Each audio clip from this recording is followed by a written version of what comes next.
کھڑا ہوا زور سے کہہ رہا ہے کہ امیر المومنین کا یہ آخری حج ہے، اس کے بعد تم امیر المومنین کو نہیں دیکھو گے۔ وہ فرماتے ہیں کہ میں جا کر پھر اس کو کہا کہ تو کیا یہ بات کرتا ہے؟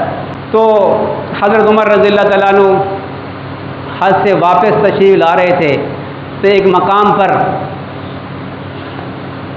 کچھ کنکریاں جمع کر کے ایک ڈھیر سا بنایا اور اس کے اوپر اپنے چمڑے کا ایک بچھونا بچھایا۔ یہ کون ہے؟ یہ 22.5 لاکھ مربع میل پر جس کی حکومت ہے، یہ وہ بادشاہ ہے مسلمانوں کا۔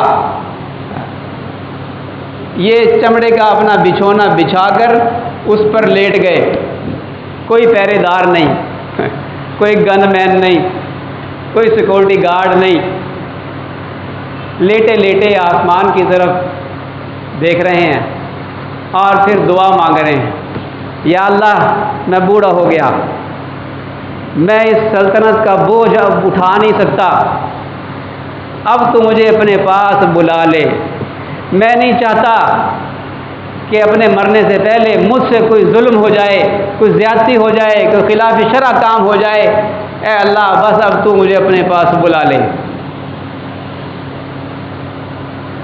واپس مدینہ تشریف لائے، 24 ذی الحجہ فجر کی نماز کے لیے تشریف لائے۔ صفیں درست کرنے کا بہت اہتمام فرماتے تھے، صفوں کے درمیان میں چل چل کر صفیں سیدھی کیا کرتے تھے۔ فرش پر کنکریاں بچھی ہوتی تھی، یہ ایسی صفیں تو ہوتی نہیں تھی اور کوئی نشان بھی نہیں ہوتا تھا، تو صفوں کو سیدھا کرنے کا بڑا اہتمام کرنا پڑتا تھا، اس لیے کہ اس کی تاکید ہے۔ صفوں کو درمیان میں سیدھا کرتے، پھر آگے تشریف لائے، مصلی پر آئے اور صفیں سیدھی کرنے کے بعد اقامت کے بعد پھر فرماتے کہ صفوں کو سیدھا کر لو۔ نیت باندھی، کبار صحابہ کرام پہلی صف میں کھڑے ہوا کرتے تھے، حضرت عبد الرحمن بن عوف رضی اللہ تعالیٰ عنہ امام کے پیچھے کھڑے ہوتے تھے، اس لیے کہ حدیث میں اس کی تاکید ہے کہ امام کے قریب اہل علم کھڑا ہوا کریں، اہل دانش کھڑے ہوا کریں، ایسے لوگ کھڑے ہوا کریں جو شریعت و سنت کے پابند ہوں، جن سے اللہ محبت کرتا ہے، اور اگر امام کو کچھ ہو جائے تو پیچھے والے نماز کو پورا کروا سکیں، ایسے شخص کو پیچھے کھڑا ہونا چاہیے۔ میں یہ نہیں کہتا کہ جو حضرات کو شوق ہے وہ نہ کھڑے ہوں، میں یہ کہتا ہوں کہ وہ اپنے آپ کو اس کا اہل بنائیں۔ ہر شخص اہل بن سکتا ہے، داڑھی رکھ سکتا ہے، پوری داڑھی رکھ سکتا ہے، قرآن اچھا پڑھ سکتا ہے، قرآن پاک کو ترتیل کے ساتھ پڑھنا، خوبصورت پڑھنا واجب ہے، حکم ہے اس کا، ہم اس کو سیکھیں۔ ابھی پہلی رکعت شروع ہی کی تھی کہ ابو لؤلؤ فیروز مجوسی، یہ غلام تھا مغیرہ بن شعبہ رضی اللہ تعالیٰ عنہ کا، یہ آیا اور اس نے پے در پے کئی خنجر، 2 دھاری خنجر حضرت عمر رضی اللہ تعالیٰ عنہ کی یہاں بھی، سامنے بھی اور پیٹ میں بھی 3 بار کیے۔ صحابہ کرام فرماتے ہیں کہ ہم نے یہ آواز سنی، قریب صحابہ کرام نے، کہ فرمایا کہ اوہ کتے نے مجھے مار دیا۔ وہ حملہ کر کے دوڑا اور 7 یا 11 نمازیوں کے اوپر حملہ کرتا ہوا گیا۔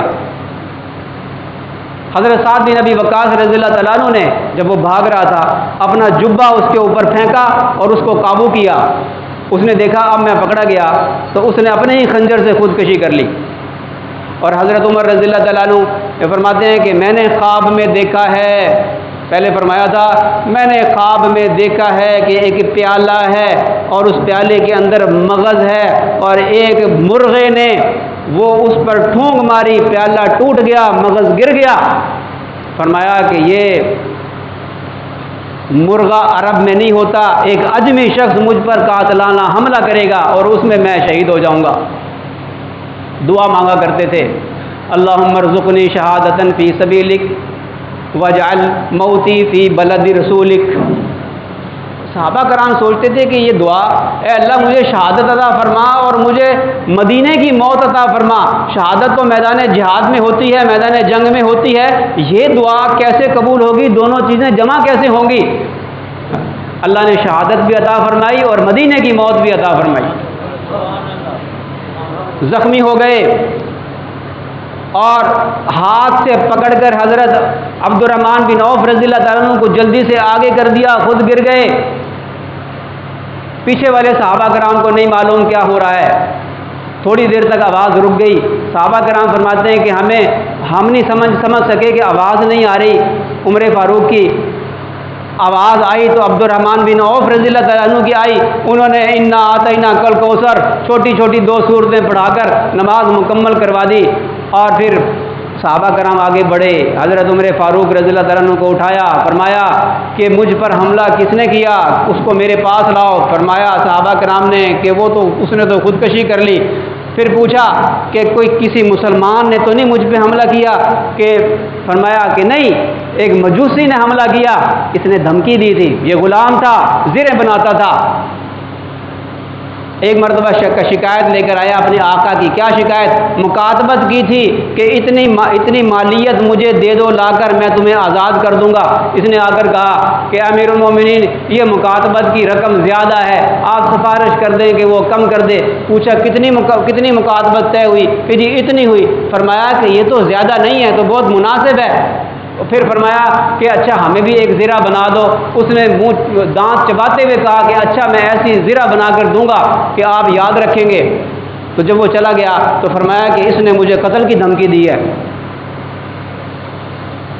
پھر حضرت عمر رضی اللہ تعالیٰ نے چاہا کہ میں اس کے مالک سے سفارش کروں گا کہ چلو اور رعایت کر دے، لیکن اس سے پہلے اس نے حملہ کر دی۔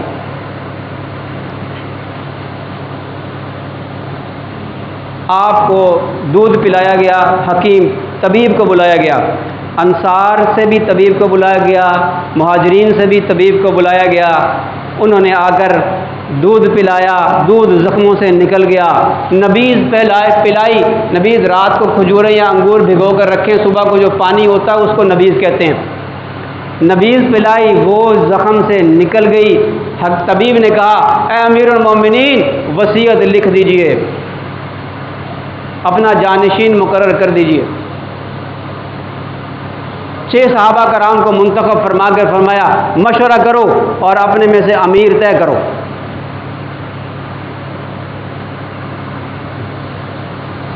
بے ہوشی ہو جاتی، جب نماز کا وقت ہوتا کان میں آواز دی جاتی اے امیر المومنین الصلاۃ الصلاۃ، آنکھ کھولتے، فرمایا ہاں اس شخص کا دین میں کوئی حصہ نہیں جو نماز نہیں پڑھتا، اور پھر نماز پڑھتے۔ فجر کی نماز کی فکر تھی، ابھی سورج طلوع نہیں ہوا تھا، اور پوچھا کیا نماز پڑھ لی؟ صحابہ نے کہ جی ہاں جی پڑھ لی۔ عبد الرحمن بن عوف رضی اللہ عنہ نے پڑھا دی۔ اچھا مجھے بھی پڑھا دو۔ وضو کروایا گیا اور لیٹے لیٹے نماز ادا کی۔ ایک نوجوان عیادت کرنے کے لیے آیا اور اس نے تسلی کے کلمات کہے کہ آپ اس نبی کریم صلی اللہ علیہ وسلم کے آپ مقرب تھے، آپ اس حال میں اللہ کے پاس جا ملے کہ آپ علیہ الصلوۃ والسلام اے امیر المومنین آپ سے راضی تھے، آپ نے عدل کے ساتھ خلافت کا فریضہ سر انجام دیا۔ یہ باتیں کر کے وہ جب جانے لگا تو امیر المومنین کی نظر پڑ گئی، اس کی لنگی ٹخنوں سے نیچی تھی۔ فرمایا اس نوجوان کو بلاؤ۔ اسے بلایا، پھر اسے فرمایا کہ دیکھ بیٹے صاحبزادے تو اپنی لنگی کو اونچا کر لے، یہ تیرے تزکیے کے لیے بہتر ہے۔ نہیں منکر نہیں چھوڑی، کسی کی اصلاح کرنا نہیں چھوڑی۔ پھر اپنے بیٹے کو بلایا عبداللہ بن عمر رضی اللہ عنہ کو کہ جاؤ عائشہ صدیقہ کے پاس، اماں عائشہ کے پاس جاؤ، اور یہ امیر المومنین کا لفظ نہ بولنا، کہنا کہ عمر بن خطاب نے بھیجا ہے، کہ ان کی چاہت ہے کہ آپ کے حجرے میں میرے 2 ساتھی لیٹے ہیں، آرام فرما ہیں، وہاں مجھے بھی جگہ مل جائے تو زہ نصیب۔ اور دیکھنا امیر المومنین نہ کہنا، عمر بن خطاب کہنا، اور ان کی دل کی خواہش کے ساتھ اجازت ہونی چاہیے۔ وہ حاضر خدمت ہوئے اور اماں جی اماں جی رو رہی تھی، پیغام پہنچایا، فرمایا کہ میں نے یہ جگہ اپنے لیے رکھی تھی، لیکن آج میں اپنے مقابلے میں عمر بن خطاب کو ترجیح دیتی ہوں، میری طرف سے اجازت ہے۔ نہلا کر کفنا کر چارپائی پہ رکھا گیا۔ عبداللہ بن عباس رضی اللہ تعالیٰ عنہ فرماتے ہیں، یہ بہت قریبی تھے حضرت عمر رضی اللہ تعالیٰ عنہ کے، وہ فرماتے ہیں کہ میں بالکل چارپائی کے پاس کھڑا تھا، میرے پیچھے کسی نے کندھوں پر ہاتھ رکھا، میں نے مڑ کر دیکھا تو وہ سیدنا علی رضی اللہ تعالیٰ عنہ تھے۔ کیا فرما رہے تھے؟ وہ حضرت عمر رضی اللہ تعالیٰ عنہ کے لیے رحمت کی دعا کر رہے تھے اور فرما رہے تھے، خدا کی قسم اے عمر بن خطاب، تیرے بعد اب کوئی ایسا شخص نہیں کہ جس کے بارے میں یہ کہہ سکوں میں قسم کھا کر کہ میرے اعمال اگر اس جیسے ہوتے تو اور اس جیسے ہوتے اور اس جیسے اعمال کے ساتھ میں اللہ کے سامنے پیش ہوتا تو میں اپنے آپ کو خوش قسمت سمجھتا۔ اللہ اکبر۔ آج 1400 سال کے بعد بھی جن قوموں نے امیر المومنین عمر بن خطاب رضی اللہ تعالیٰ عنہ کے بنائے ہوئے قوانین پہ عمل کیا، اللہ تعالیٰ شاہ نے ان کو دنیا کے اندر ترقی دکھا دی، ہے کہ نہیں؟ کل مجھے فون آیا ہمارے احمد صاحب کا، ڈیسنٹ والے، ابھی امریکہ سے کینیڈا سے ہو کر آئے، کہنے لگے کہ ان لوگوں نے جو انصاف قائم کیا ہے وہاں پہ امن ہے، سکون ہے، وہ لوگ ہم سے آگے نکل گئے۔ میں نے کہا وجہ یہی ہے کہ آج بھی انہوں نے عمر بن خطاب رضی اللہ تعالیٰ عنہ کے قوانین کو اختیار کر کے آج دنیا کے اندر ترقی حاصل کر لی، اور آج وہ دنیا کے اندر دنیاوی اعتبار سے کامیاب ہے، اور طریقے ہمارے اپنائے انہوں نے، اللہ تعالیٰ نے ان کو دنیا کے اندر اٹھا دیا، اونچا کر دیا، دنیاوی اعتبار سے بات کر رہا ہوں۔ ورنہ ایمان کے مقابلے میں یہ جملہ کہہ دوں وقت پورا اوپر ہو رہا ہے، کیونکہ بیان ریکارڈ بھی ہوتا ہے نا، کہ مولوی صاحب نے پتہ نہیں کی گل کر دی۔ یاد رکھیے کہ ایک مسلمان جس کے سینے میں ایمان ہے، کلمہ ہے، وہ ان ترقی یافتہ سائنسدانوں سے اور ان کے حکمرانوں سے اللہ کے نزدیک بہت قیمتی ہے، اس لیے کہ یہ اپنے گناہوں کی سزا بھگت کر ایک نہ ایک دن جنت میں ضرور جائے گا۔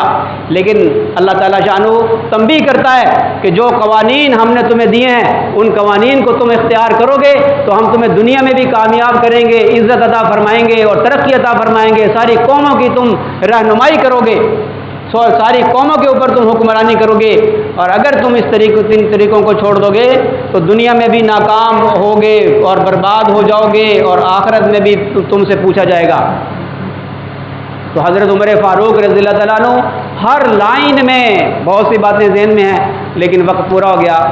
اللہ تعالیٰ شانو ہمیں اپنے اکابر کے نقش قدم پہ چلنے کی توفیق نصیب فرمائے۔